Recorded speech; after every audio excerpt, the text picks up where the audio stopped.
Bonjour, c'est Gilles du site boursicoté.com. Voici l'analyse technique des principales paires de devises du marché Forex, ainsi que l'analyse de l'or et du pétrole pour les matières premières. Nous sommes aujourd'hui le vendredi 15 février 2013.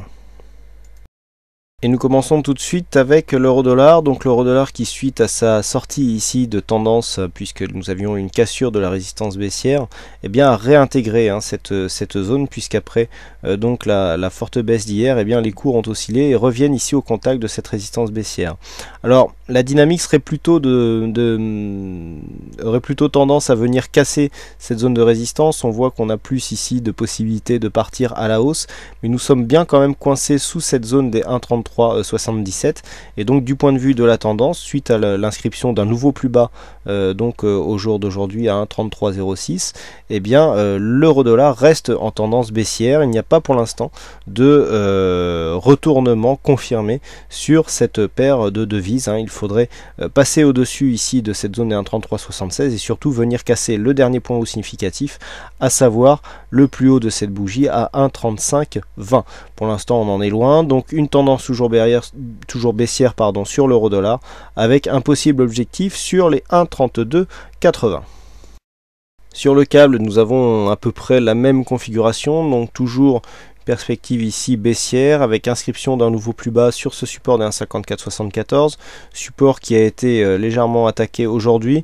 Donc on a continué à osciller ici dans cette zone de range entre 1,5550 et 1,5470, donc toujours en continuité d'évolution baissière. On est bien ici installé entre cette moyenne mobile 20 exponentielle et la bande de Bollinger inférieure, donc une continuité de tendance avec, c'est pareil ici, une sortie qui aurait pu provoquer un rebond technique, mais après l'inscription ici de ces nouveaux plus bas, eh bien le câble s'est installé dans une nouvelle dynamique baissière qui est en phase de continuité, malgré ici les surventes qui apparaissent et qui donnent lieu à des retournements donc en forme de rebond technique.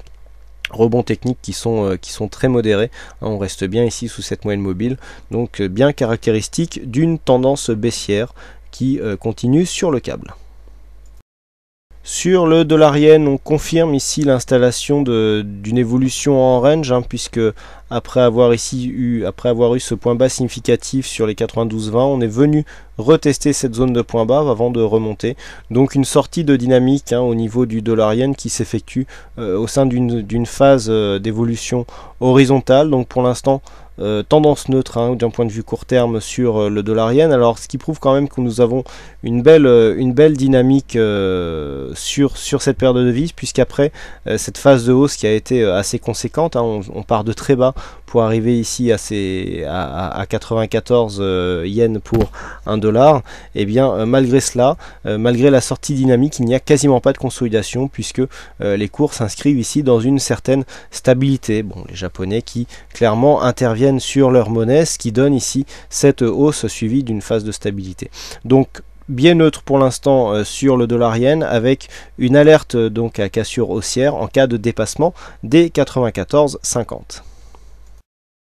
Sur l'or, nous avons une chute très impressionnante du métal jaune, puisqu'après avoir oscillé ici entre 1653 et 1640 $ l'once, je vous signalais hier une cassure qui avait pour objectif la zone des 1628,6, voire les 100% de retracement de Fibonacci à 1626 $ l'once. Bon, si l'or s'était arrêté là, eh bien ça aurait déjà été pas mal, mais là on est quasiment descendu, on a continué une chute vertigineuse, puisque nous avons testé ici les 1600 $ l'once.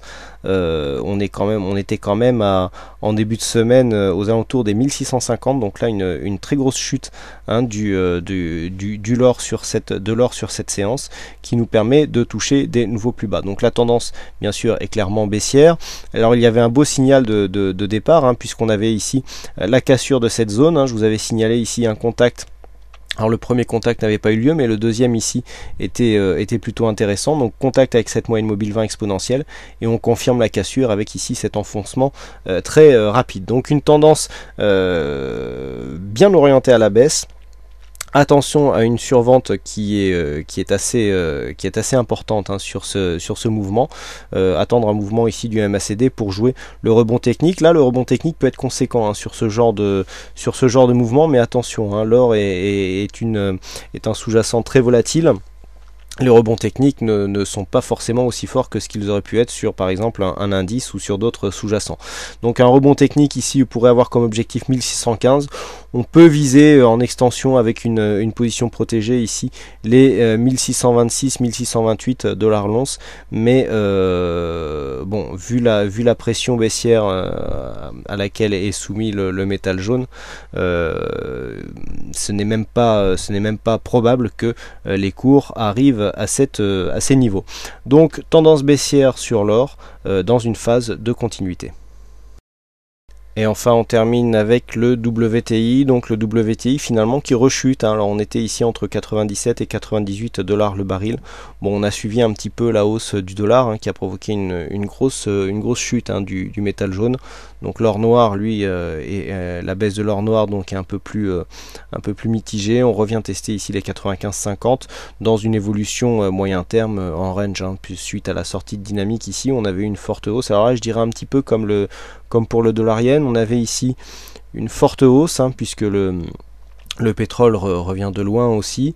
On a une forte hausse et là le fait de sortir ici dans cette évolution sans consolidation, eh bien, prouve qu'il persiste encore des pressions haussières sur ce sous-jacent, puisque malgré la forte phase de hausse, eh bien, la consolidation reste bien ici au-dessus des 95 dollars le baril. Donc tendance neutre, on a une zone de range très régulière entre 95 et 98,20 sur le WTI.